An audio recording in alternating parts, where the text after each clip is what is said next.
For a lot of people, this year may have been a little challenging, understandable. How do you make sure that you don't end the year just feeling miserable and burned out?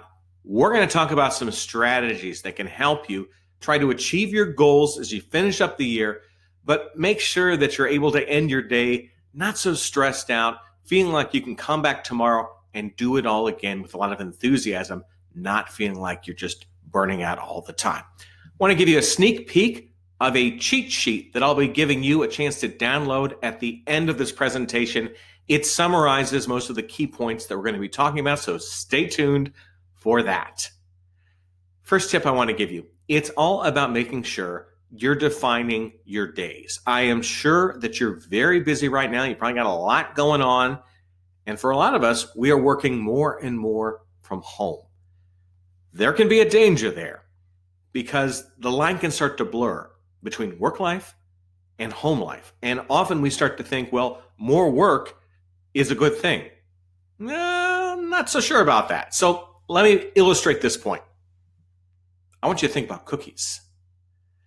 Is more better? A lot of the times we think about extra time like extra cookies. Hey, if I like one cookie, 2 cookies would be better. If I work 8 hours, well, if I work 2 hours from home, that's 10 hours, that's more, that's good. In little doses. Over time, it can create problems. So let me illustrate this. We're staying in the kitchen. So let's say we are making some of those yummy chocolate chip cookies. Maybe you have a sweet tooth. I definitely do. So you might be tempted to increase the amount of sugar that's in the recipe. So here, see a pile of sugar here. You add a little more to that pile. Ooh, yeah, it does taste a little sweeter when you bake it. But let's say you increase the sugar by 50%, 100%.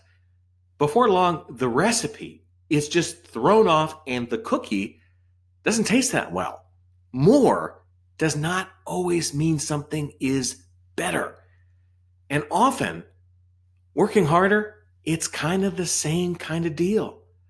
Where a little bit of it every once in a while, yeah, that can produce some good results. But if you're doing it every day, your performance is going to start to drop. Your productivity is going to go down. You're going to become irritable. And again, that line between work and home, that's going to be pretty well invisible. Not a good situation. Remember, more does not always make things better. Working harder doesn't always help you. Sometimes working harder just produces exhaustion. I want to make sure you are focused on your priorities as you end your year. You can do everything all day and get nothing done. So really trying to think about what are those top things where you need to put your focus, where you need to be paying most of your attention, spending most of your time on. Some of those other things, can other people do them?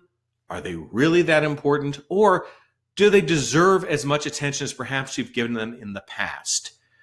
Sometimes doing a good job or an okay job on certain tasks is fine.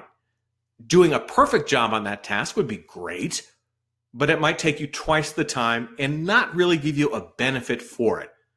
Think about those things where putting more time and energy into them will produce a better return on that investment. That's where I want you to put your priorities. Also keep in mind that sometimes when there is chaos in the world, and we've got a little bit of it right now, we try to look for control. And work sometimes becomes that focus where we are looking for control in our life. We don't feel it, so we try to find a way to control something, and sometimes that's work. As a result, we want every project to be perfect. We micromanage. We need to maybe put the controller down, step away a little bit. Again, you're focused on your priorities, not on everything. Perfection probably is not an option at this time. Let's talk about worrying. Sometimes I worry too much, and I got to tell you, I have learned that very often I worry about stuff that never happens. It is good to be prepared for possibilities, to think ahead. If you're planning something outside, be prepared for bad weather. Think about it ahead of time. That's good. But do I need to be prepared for an asteroid hitting the Earth? Might be good to think about, But in the big picture, it's not that likely to happen. So I probably don't need to worry about that. Think about the things where you have some control or things that have predictability. Worry about that stuff. Focus on those things. But you can probably come up with dozens of things that you can worry about that will never happen. Worrying can take a tremendous amount of time and energy. I want to make sure you're focused on keeping your energy on those most important tasks. A good way to battle burnout is to set aside some time to learn something new. This can be a professional skill. This could just be a personal thing that you're interested in, a hobby. Take some time to learn something new. This can be where you can get that sense of control, especially if it's like a 4-week course or something like that, where you can look forward to it, you can feel like you're making progress, and at the end, you have some sort of product or accomplishment that you receive from doing it. That can help you balance things out with an otherwise chaotic workplace, where you can feel like, for this hour or so that I spend on this other interest that I have, I'm in total control of it, and I know where I'm going, and things can be very predictable and very stable, and I can just enjoy it. When you allow this activity to help you unwind, you're going to perform better at work, and you're not going to start to fall into all that burnout that can be very common. Being able to regroup is very important. We have all watched sports where a team had a plan, had a game plan. It's not going well. The coach calls timeout, brings the players over. In a lot of cases, the coach is acting probably more positively than you might think. He or she may be clapping their hands, patting people on the shoulders, giving them encouragement, because sometimes a few plays don't work out well, but the game plan is still good. So you want to keep people encouraged. You want to be enthusiastic because you have faith in your plan. So you're not going to be negative all of a sudden. When we start to get tired, we start to burn out a little bit, any little setback becomes magnified to the point that we think it's the end of the world. Instead, if you've got a good plan, keep working on that plan. If, though, it just seems like this plan is not working, then you regroup.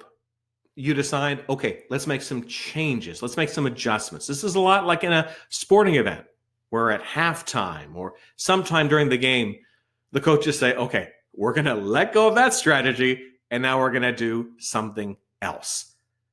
But often, when you're more positive about it, you allow that opportunity for the original plan to succeed, or you keep people's confidence up when things aren't going well, which can help then if you have to regroup and change directions. If from the very beginning, the sky is falling, that is the message that you're conveying to people, the feeling that you're giving them, it's going to be harder to regroup. So keep that attitude adjustment in your mind. Here is that guide I was talking about, and I am putting the download link in the chat box right there. If you're watching this later on through my website or on YouTube, first, hello, hi, you can download that as well. I am putting the link in the show notes, so you'll be able to get that as well. I just like to have a little guide that I can put in my desk and pull out every once in a while as a reminder. We often learn stuff, but we don't always remember to apply it. So if you have a little guide, it can help a lot. So enjoy that. That's free for you to use. And if you know someone who might benefit from them, please feel free to share. You want to find out more about me? My name's Ken Okel. I'm a professional speaker. I talk to audiences about improving your performance at work. Go to my website, which is like my name, kenokel.com. You can read my blog. You can see video clips of my speaking engagements. Whole lot of content there, a podcast as well. Shoot me an email at tvguy@kenokel.com. I worked for a lot of years in broadcast news. In broadcasting, often you'd be out and about in the community, maybe at a restaurant or somewhere. Someone would see you, but they wouldn't remember your name.